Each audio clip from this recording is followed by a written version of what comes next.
எல்லோருக்கும் வணக்கம் நேயர்களே. இந்த வீடியோவில் என்ன தெரிந்து கொள்ள போகிறோம்னா, ரொம்பவே ஒரு சோககரமான விஷயத்தை பற்றி தான் தெரிந்து கொள்ள போகிறோம். நம்முடைய முதல்வர் விஜய் அவர்கள் தன்னுடைய மகள் பற்றி ஒரு முக்கியமான விஷயத்தை அழுது கொண்டே சொல்லியிருக்காரு. இன்றைக்கி ஒட்டுமொத்த சோசியல் மீடியாக்கள் முழுக்கவே இந்த ஒரு குறிப்பிட்ட விஷயம்தான் மிக பெரும் அளவுக்கு பரபரப்பாக போயிட்டுருக்குது. அப்படிப்பட்ட விஷயத்தை தன்னுடைய மகள் குறித்து முதல்வர் விஜய் அவர்கள் சொல்லியிருக்கிறாரு.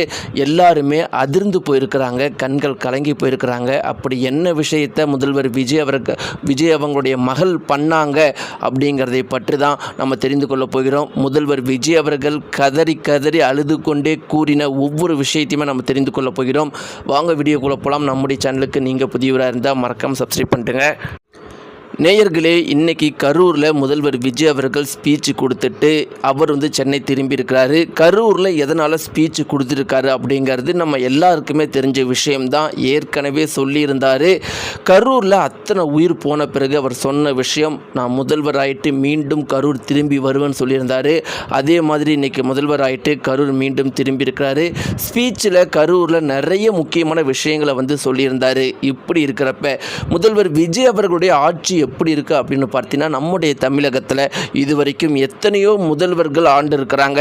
ஆனால் ஒரு உண்மையான விஷயம் என்ன அப்படின்னு பார்த்தீங்கன்னா, நிறைய முதல்வர்கள் ஆண்டு இருக்கிறாங்க. தமிழகத்தில் பல மாநிலங்கள் இருந்தாலும் நம்முடைய தமிழகம் என்றைக்குமே முதல் மாநிலமாக தான் இருந்திருக்குது. ஆனால் அப்படி இருந்தாலும் இதுவரைக்கும் எந்த ஒரு முதலமைச்சரையுமே மற்ற மாநில மக்கள் இவங்க எங்களுக்கு பிஎம்மாக வரணும், இவங்கள மாதிரி ஒரு சிஎம் எங்களுக்கு வரணும் அப்படின்னா சொல்லவே மாட்டாங்க. ஆனால் முதலமைச்சர் விஜய் அவர்களை இந்தியாவுடைய பிஎம்மாக வரணும்னு ஒவ்வொரு மாநில மக்களும் சொல்லிகிட்டு இருக்கிறாங்க.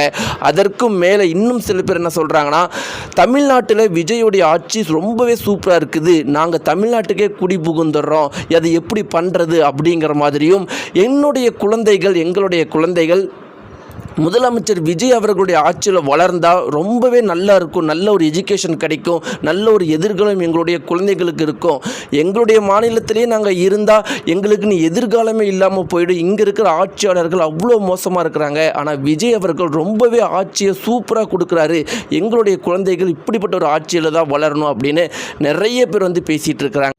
இப்படிப்பட்ட முதலமைச்சராக இன்றைக்கி முதல்வர் விஜய் அவர்கள் தமிழகத்தில் எந்த ஒரு முதலமைச்சரும் அடையாத ஒரு புகழை இன்றைக்கி அடைஞ்சிருக்கிறாங்க.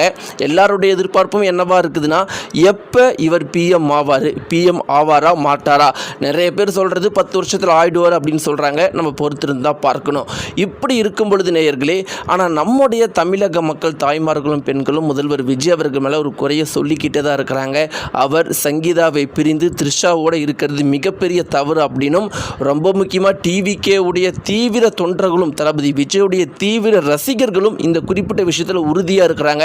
என்னதான் நாங்கள் மிகப்பெரிய அணிலாக இருந்தாலும் அவர் பண்ணுறது தப்பு, சங்கீதா அவர்களை தனியாக விடக்கூடாது, எங்களுக்கு த்ரிஷா அவங்களோட முதல்வர் விஜய் அவர்கள் தெரியறதை சுத்தமாக எங்களால் ஏற்றுக்கொள்ள முடியாது அப்படிங்கிற மாதிரி சொல்லிட்டு இருக்கிறாங்க. கஷ்ட காலத்தில் சங்கீதா தான் கூட இருந்தாங்க, ஆனால் இன்றைக்கி முதல்வரான பிறகு த்ரிஷா கூட இருக்கிறதும் சங்கீதா கஷ்டப்படுறதும் எங்களால் ஏற்றுக்கொள்ள முடியாதுங்கிற விஷயத்தில் டிவிகே உடைய தீவிர ரசிகர்களும் தொண்டர்களும் இருக்கிறாங்க.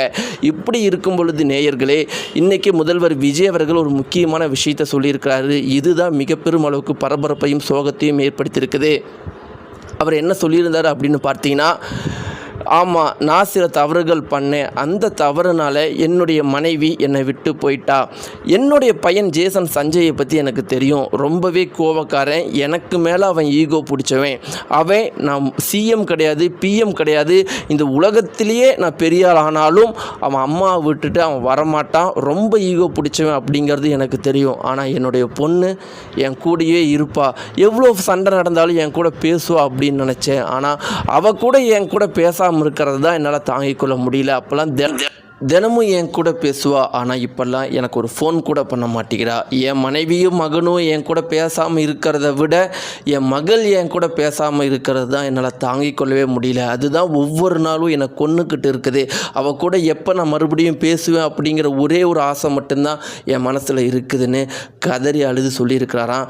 நேயர்களே, முதலமைச்சர் அவர்கள் சொன்ன இந்த விஷயத்தை பற்றி நீங்கள் என்ன நினைக்கிறீங்க? உங்களுடைய கருத்துக்களை மறக்காமல் கமெண்ட் பாக்ஸில் தெரிவிங்க. நன்றி.